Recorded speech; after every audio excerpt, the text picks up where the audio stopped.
All right, let's test the U50. Okay, I got him on the track over there. Let's see. Let's see and hear. See and find out if we learn anything.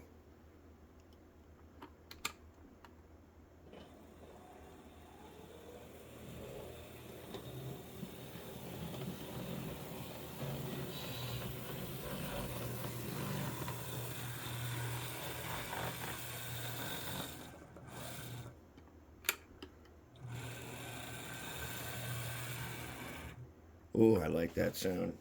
I could sit here and play with that even more than I have been for the last little while. And he makes the switches no problem. And actually, he's got some pretty impressive speed on him.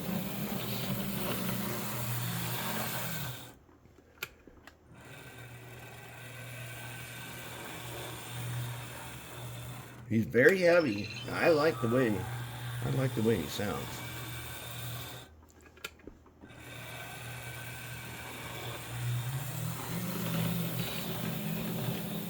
Wow, he just handles those switches so smoothly.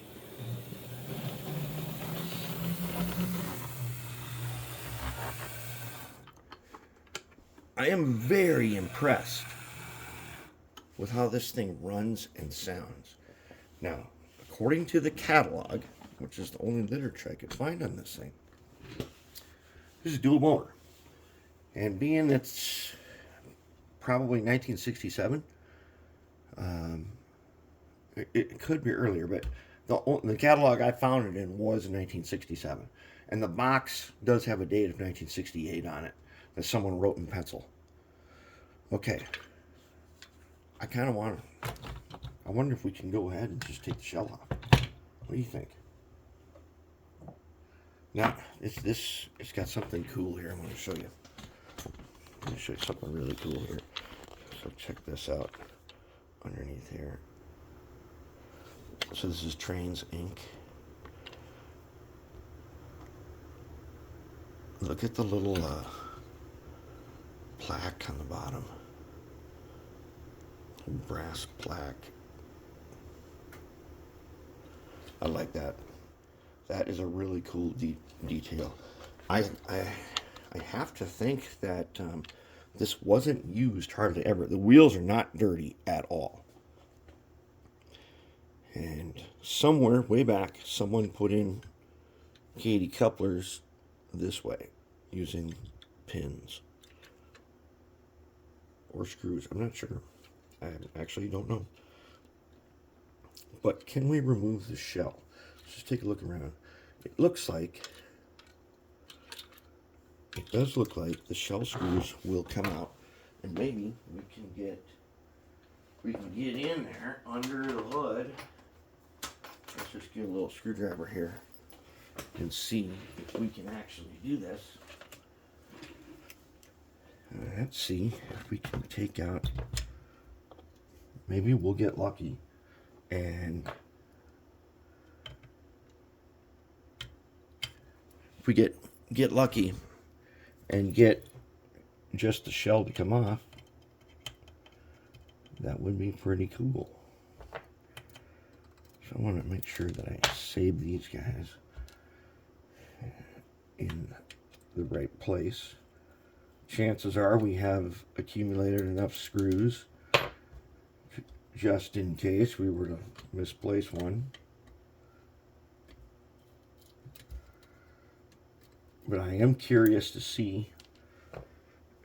Now, I have a little idea of what the drive system is like by looking underneath here. But I want to see it. And I know you guys want to see it too. We all want to see what is under the hood. Oh, we missed it. No. They're over here. For a moment there, I thought we were missing screws.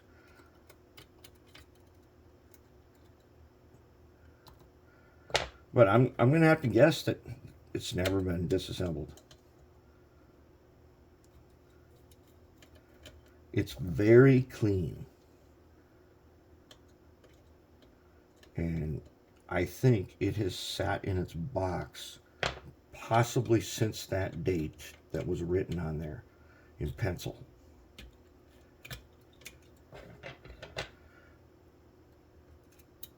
All right, so we got our screws out, right? Does the top just slip off then? Oh, indeed it does. There he is. Wow. Okay, so let's take a look here. So if you see here, there's a blower behind that screen. Wouldn't it be cool if that little blower cabinet had a red light that illuminated that inside there? And same with the front one. And we'll have to put a cab light. I don't know. Whatever we do with this, it's got to be super cool. Okay, so here's our drive system. Let's take a look. Let's get a good close-up look at that thing. Then let's put them back on the track and try them again. There they are, dual pitmans. Oh yes, okay. Oh boy, this is gonna be tricky.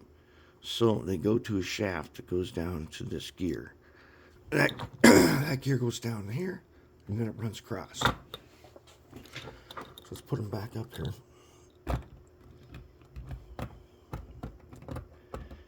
And this thing's really got some weight to it. We will not need to add any extra weight.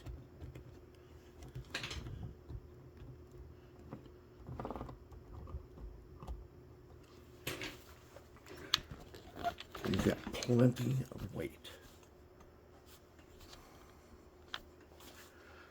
Okay.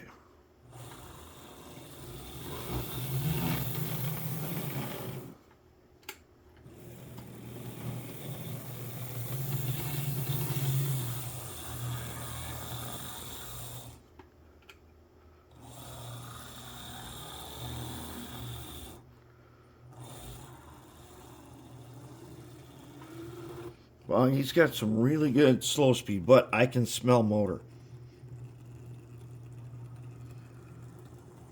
I can definitely smell motor.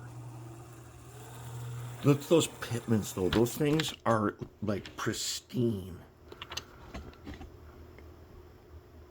I'm gonna have to guess that this thing has just not ever been run before, or at least it has not been run hard. It's been tested because there's some notes on the box. Look how clean that is. That is so clean, and the gears themselves are very clean. Wow, this thing is going to be incredible. I'm pretty sure it's going to be red. It's going to be Midway. And in fact, I'm going to show you. Let's get out our old RSD 15 and let's have a look at him.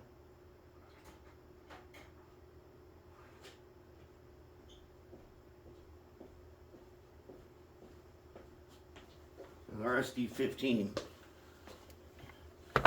is pretty cool. No, not that way. Not that way. Okay.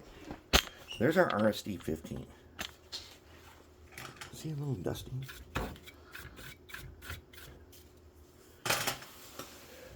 But I think this is going to be the way we're going to go with it.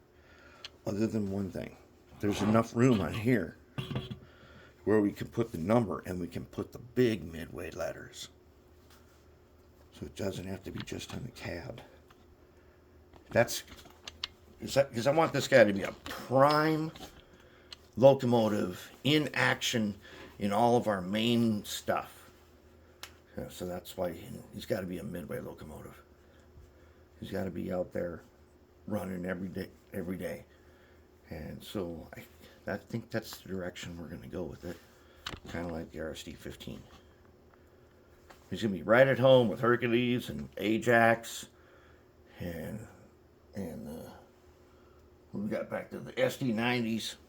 Oh yeah, this one's going to be right at home. Such a nice locomotive and nice running. And I'm thinking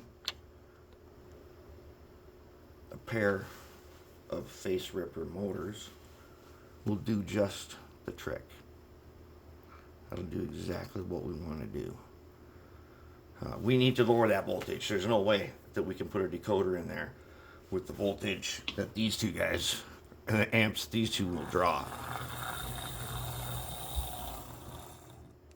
They will draw way too much power. And looks like we got plenty of room.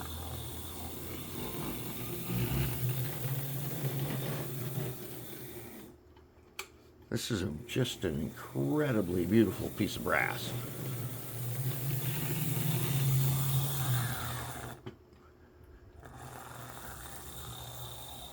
I think.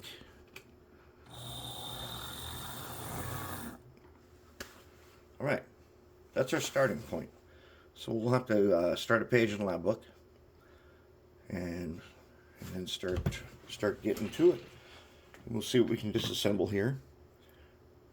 I don't want to unsolder the shell, but we need to do a little bit of disassembly on a few things so we got more room to work inside of there. Then we should be ready to go. Looking good. Beautiful, beautiful model.